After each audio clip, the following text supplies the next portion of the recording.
In the humid summer of 1952, when the air above Washington, D.C. shimmered with heat and tension, the United States found itself standing at the edge of an invisible frontier it did not fully understand. The Cold War had sharpened every nerve, amplifying fear and curiosity in equal measure. The capital was a city under pressure, a city alert to threats both real and imagined, a city prepared for anything except what actually appeared in the skies that July. No one knew, as the sun went down and the monuments faded into darkness, that the night would become one of the most controversial and unforgettable chapters in the history of aerial mysteries. Something unexplained was about to reveal itself above the heart of the nation, and from the first moment the strange lights were noticed, nothing would ever be the same. The first alerts came quietly, almost hesitantly, from the radar operators at Washington National Airport. Air traffic controllers were accustomed to crowded airspace and the unpredictability of civilian pilots, but what they saw on the screen that night was neither normal nor accidental. Blips appeared suddenly fast, precise, and silent, moving in ways no conventional aircraft could replicate. They darted across the radar in sharp angles, paused in mid-trajectory, then accelerated at velocities that defied known aeronautical capabilities. At first the operators questioned their instruments. Radar illusions were possible, especially on hot nights when atmospheric conditions distorted signals. Yet after recalibrations and cross-checks with multiple systems, the truth became harder to dismiss. The objects were real, and they were in restricted airspace over the United States Capitol. Pilots soon confirmed what radar had detected. A commercial flight approaching Washington saw bright lights moving erratically through the night sky, glowing white and bluish, almost pulsing. The captain radioed the tower with a mixture of shock and caution, knowing the seriousness of reporting unidentified aerial activity so close to the Capitol. Other pilots chimed in, describing objects that moved with an uncanny awareness, as if they observed and reacted to the aircraft around them. Some appeared to hover, others zipped away instantly at tremendous speed. These were not meteors, not balloons, not aircraft. The pilots knew enough about the skies to recognize the familiar. What they witnessed was not familiar in any sense. As reports multiplied, civilian and military authorities converged in urgency. The fear beneath all this was not extraterrestrial, it was geopolitical. In 1952, the United States lived under the constant shadow of potential Soviet incursions. Strange lights above Washington were not merely unusual, they were potentially catastrophic. A breach of airspace above the capital meant vulnerability at the highest level, and the possibility, however remote, that a foreign adversary had developed technology beyond anything the U.S. could counter. The military was mobilized with unprecedented speed. Ground crews prepared jets. Intelligence officers raced to gather information. High-level officials were awakened in the middle of the night. The quiet hum of bureaucratic routine dissolved into chaos. Scramble orders were issued. Fighter jets roared into the night sky, their engines cutting through the humid darkness, heading directly toward the glowing anomalies. Yet each time the jets approached, the mysterious objects vanished. It was as if the lights were aware of the incoming aircraft, anticipating them and disappearing moments before contact. Then, just as quickly, they reappeared once the jets left the area. This strange dance repeated itself multiple times, frustrating both pilots and commanders. Whoever or whatever controlled the objects displayed a capability for evasion far superior to known aviation. Radar technicians were baffled. Pilots reported feeling they were chasing ghosts. High command felt the pressure of the unknown closing in. Public awareness began to spread. Newspapers, always hungry for stories that blended fear and fascination, seized the narrative. Headlines warned of flying saucers over Washington. Radio broadcasters speculated about extraterrestrial visitors. For many Americans, the idea of alien life had already entered popular imagination, thanks to books, films, and earlier sightings like Roswell. But Washington was different. This was the nation's capital. This was the seat of power. If strange aircraft could move freely above the White House and the Capitol building, what did that imply about national security? The American people wanted answers, and they wanted them immediately. The government found itself in a difficult position. Officials were torn between the need to maintain public calm and the need to protect classified information. A full admission of what radar had captured risked causing panic, or worse, creating diplomatic vulnerability. At the same time, dismissing the event outright was impossible. Too many pilots and radar technicians had witnessed too much. Eventually, a press conference was organized, the largest UFO-related press briefing in U.S. history. Military officers stood before reporters and cameras, attempting to produce an explanation that was reassuring yet plausible. They attributed the sightings to temperature inversions, a meteorological condition known to distort radar readings. But even as they spoke, many in attendance could sense the discomfort. The explanation felt incomplete, convenient, and disconnected from the eyewitness accounts. Meanwhile, intelligence agencies quietly scrambled behind the scenes. They reviewed radar logs, pilot testimonies, and radar imagery. They compared the object's movements to known aircraft capabilities. They considered, however briefly, the possibility of advanced Soviet technology, though no intelligence suggested such breakthroughs existed. The more analysts examined the data, the stranger the case became. The objects exhibited intelligent control, rapid acceleration, and maneuverability far beyond conventional aircraft. Some analysts proposed they were experimental prototypes, either foreign or domestic, but even this explanation strained credibility. The speed, the angles, the ability to appear and vanish at will, none of it aligned with any technology known in 1952.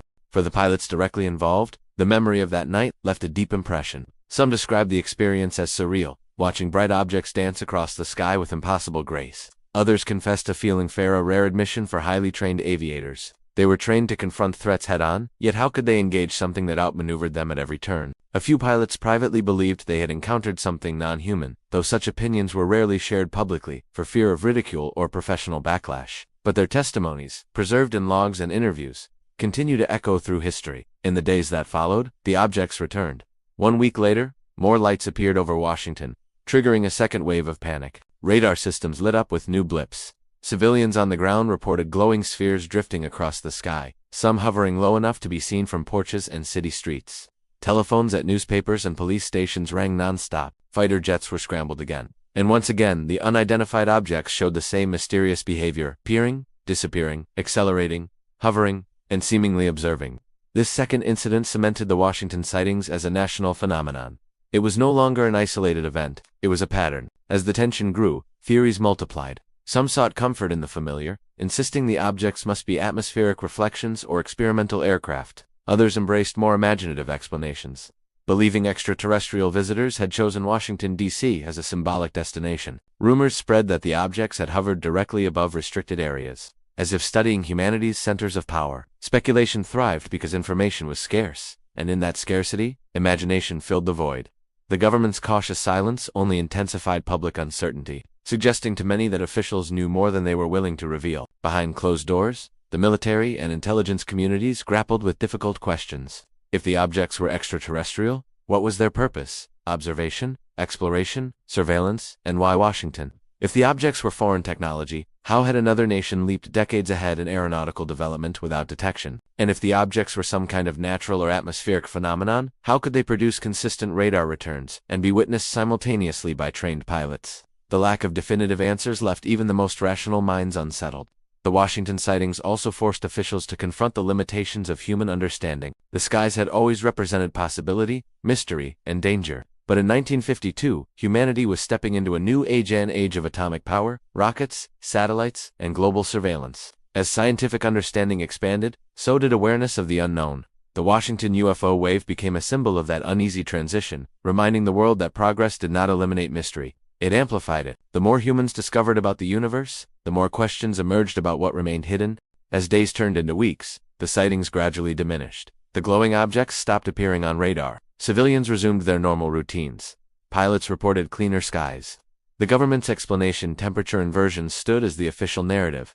Though it satisfied few, researchers, journalists, and enthusiasts continued to investigate independently, gathering testimonies, documents, and declassified files. Yet the core mystery persisted. No aircraft, balloon, or natural phenomenon ever matched the performance characteristics seen that night. As the Cold War continued, and the UFO phenomenon grew into a cultural force, the Washington sightings became one of its defining pillars. In the decades that followed, new information emerged, though never enough to solve the case. Declassified radar logs contradicted parts of the official explanation. Interviews with military personnel revealed deeper concerns than initially acknowledged. Internal documents show that intelligence agencies took the sightings far more seriously than the public was led to believe. For many historians of the UFO phenomenon, the Washington Wave remains one of the strongest pieces of evidence that something unexplained and, perhaps, unexplainable entered U.S. airspace. Eyewitnesses recounted the events over the years with remarkable consistency. Radar operators remembered their shock as the blips appeared, vanished, reappeared, and streaked across the screen. Pilots recalled pursuing lights that moved with uncanny precision. Civilians remembered standing on porches, watching luminous objects drift silently across the Washington sky. The consistency of testimony across military and civilian sectors strengthened the credibility of the events. This was not mass hysteria. This was not rumor. This was a documented intrusion over the most protected airspace in the United States. The Washington UFO Wave also left a profound mark on public consciousness. For many, it became a turning point, a moment when the possibility of extraterrestrial life transitioned from speculative fiction to legitimate inquiry. If unknown objects could appear above Washington, they could appear anywhere. And if they demonstrated capabilities beyond human technology, then humanity's understanding of its place in the universe was incomplete. The events invited questions that reached far beyond the boundaries of national security and into the realm of cosmic possibility. Over time, researchers began analyzing the behavior of the objects in greater detail. Their movement patterns suggested intelligence. Their sudden accelerations implied advanced propulsion. Their ability to hover without noise or visible exhaust challenged known physics. Some theorists proposed that the objects were not physical craft in the conventional sense, but rather some form of energy-based or interdimensional phenomenon. Ideas that, while speculative, attempted to account for the extraordinary performance characteristics. Others argued that the objects represented a type of technology far beyond 1950s aviation, possibly decades or even centuries ahead. Yet through all the interpretations, debates, and theories, one fact remained undeniable. Something unexplained appeared over Washington, D.C. in 1952. The government's inability to provide a satisfactory explanation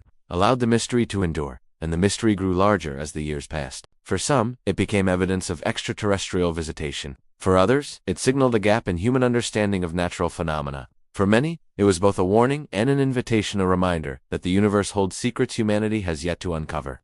Today, looking back at the Washington sightings, it is clear that the events still resonate. They symbolize a unique intersection of fear, curiosity, technology, and the unknown.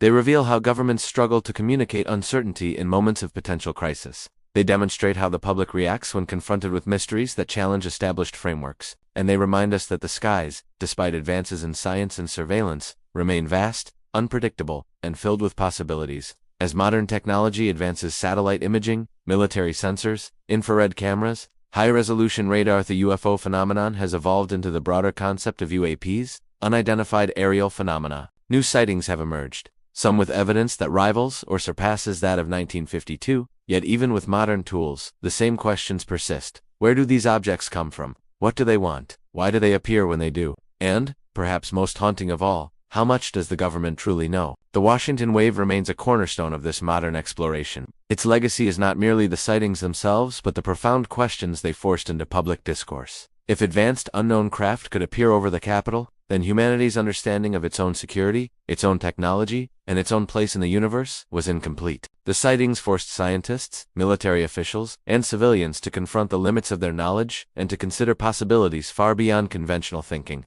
In the 60-plus years since that summer night, countless researchers have sought answers. Some believe the truth lies in classified government archives. Others think it may emerge from private aerospace research or future scientific breakthroughs. Still others suggest the mystery may remain intentionally elusive, revealing itself only when humanity is ready to understand it. But whether the truth eventually emerges or remains forever out of reach, the events of 1952 continue to inspire wonder and debate. What happened over Washington that July remains one of the most compelling unexplained events in history. The combination of radar, data, pilot testimony, civilian reports, and military involvement creates a mosaic of evidence that resists simple explanation. Perhaps the objects were reconnaissance probes from another intelligence, one curious about Earth's political centers. Perhaps they were manifestations of a natural phenomenon not yet understood. Or perhaps they were something entirely unexpected, something that defies categories. And so, the mystery endures. It lives in archives, in testimonies, in documentaries, and in the collective imagination. It whispers through history, reminding us that the universe is vast, and human understanding is still in its infancy. The night sky above Washington, D.C., once illuminated by strange and silent visitors, continues to symbolize the frontier of the unknown.